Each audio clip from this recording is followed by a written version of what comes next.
I heard about manifestation a few years ago from watching YouTube videos, but it never worked consistently for many reasons. I didn't follow a mental diet and let my thoughts spiral. My affirmations were always "I will." And I never lived as if I had already received what I asked for. After going through a tough time in life, I decided to give manifesting one more try. I binge-watched manifesting videos that night and read more about Neville Goddard's teachings. It was like a switch went off in my head and I was ready to change my life.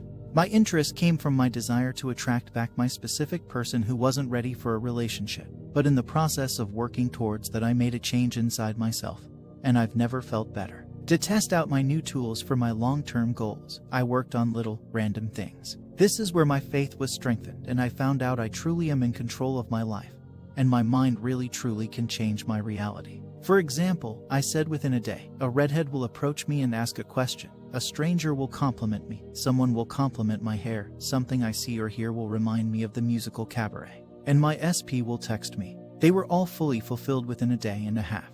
I woke up to 2 direct messages from strangers on Instagram. A redhead on my college campus stopped me and said something arrogant, but it was a question at least. My friend announced on social media that she was cast in Cabaret, and so on. Not only was everything fulfilled, but I saw signs everywhere. My mom and I kept seeing numbers like 1111, 444, and 222 for days. I went to Target to get a journal specifically for affirmations and short stories and found notebooks with the titles all related to owning the future, such as "The Future is Yours" and "Write Your Story." Another said "You are so loved," which, funnily enough, one of my main affirmations is "I am so loved." Even little things that I think of happen. I thought about how people say bad news comes in threes. For a moment I wondered what the next bad thing would be and then said no, only good things happen to me. That saying is not true. 2 hours later a woman in Walmart walked by with a shirt that said "Good news comes in threes." My jaw dropped once again. Weird things like that have kept happening and indirectly manifested, but a mental diet is what saved me. As I said before, my emotions and negative self-talk would spiral, and I never knew how to get rid of the bad feeling in my stomach when something was bothering me. Whenever I'm going through a rough situation, I stop overthinking and tell myself my affirmations about who I am and that I control my situation.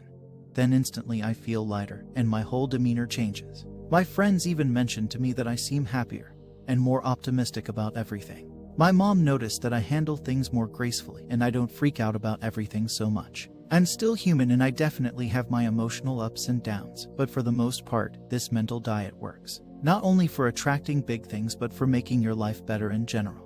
I've learned recently that I am in control of my reality. If I want something, I can get it. I've become addicted to the "oh my gosh, I really freaking just did that" feeling, which has helped me believe truly and wholeheartedly that as soon as I put my intention out there, it is heard and fulfilled. The universe works on everything in the background, and even if it doesn't seem like it at times, I'll eventually get my desired result. You are fundamentally awareness, which is like a blank canvas. The base nature of reality is this awareness, which transcends all divisions and unifies everything. Within this blank canvas, we call a person a collection of ideas, values that are held together and form an identity and personality. This identity, because it coexists in relation to everything else, has a relationship with everything, much like how all bodies of matter, people, planets, stars, comets, etc. have a scientific gravitational relationship between them no matter the distance. By using focus and emotion, the presence of something can grow within the identity, what it would be like to be closer in physical space. Focus is the direction, emotion is the speed. Your understanding of something or someone includes all the memories, and anything else attached information-wise. All the good, bad, etc. associated with the topic. Associations that get activated about the topic can cause problems because what your focus manifests is the totality of the ideas you have about this topic. Topics that have few opposing ideas are easier to manifest because there is less positive and negative simultaneous speed in regards to this topic.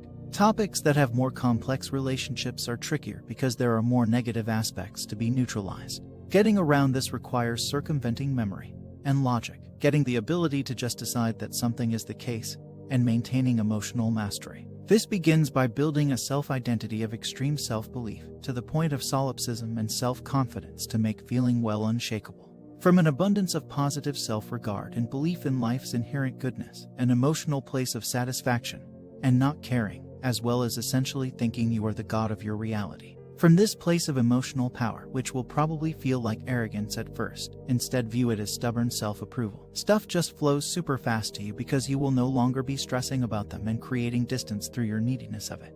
For example, in the case of an SP, every time you're thinking of them, you are calling up all these negative memories and saying what if it's true, which crashes your emotion. Also, the idea that they are separate from you extends the belief that they have a separate free will, that they can act outside of your desires. Both of these weaken your power because you are essentially believing in a lack of your own power. If you focus on being happy and yourself with a little bit of stubbornness about it, you grow your emotional resilience and power. Dissolving the idea that the world is separate from you removes unconscious barriers so you can extend your beliefs and mold the world at your whim.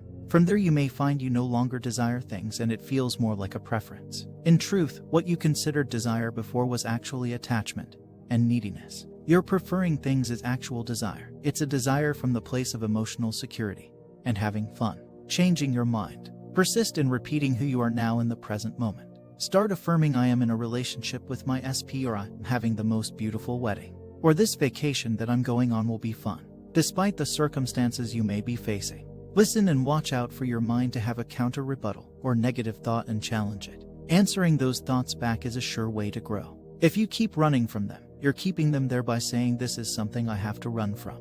Answer your mind when it starts thinking negatively. Okay, this is what I'm thinking right now and I really feel as though it is true, but I know that it's not.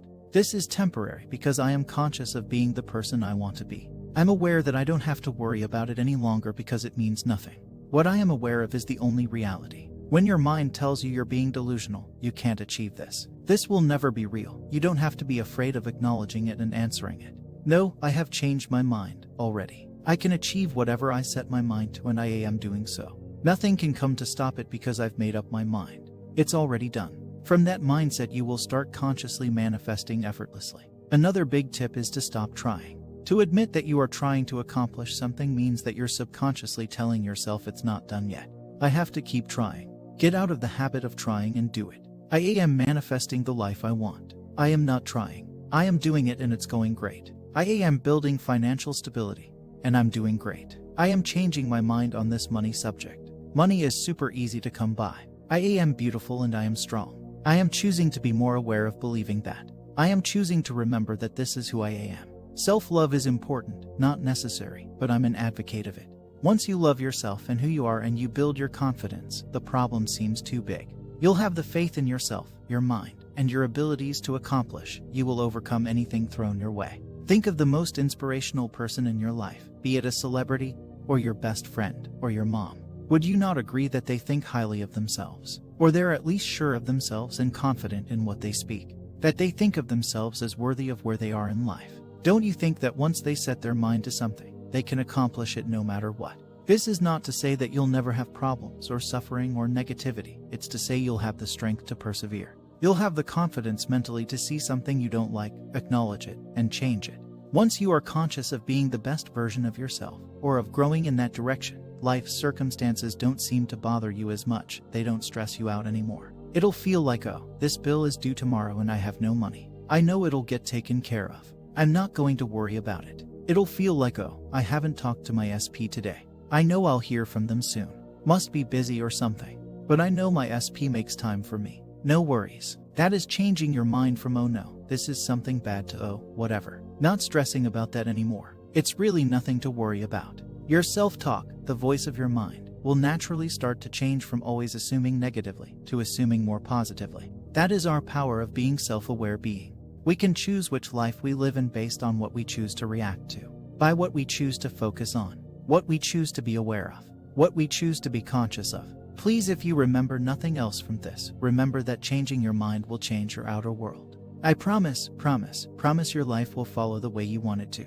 Do it for a week. Be aware of your inner talk and choose to change your mind on the situations you don't like currently, just for a week, and see what happens. When you change your mind, you change your life. As within, so without. The saying says, as within first. I feel powerful and have Neville Goddard's teachings to thank for that. I know my bigger manifestations are on the way, but I do celebrate the little victories. If you're new to manifesting, don't give up.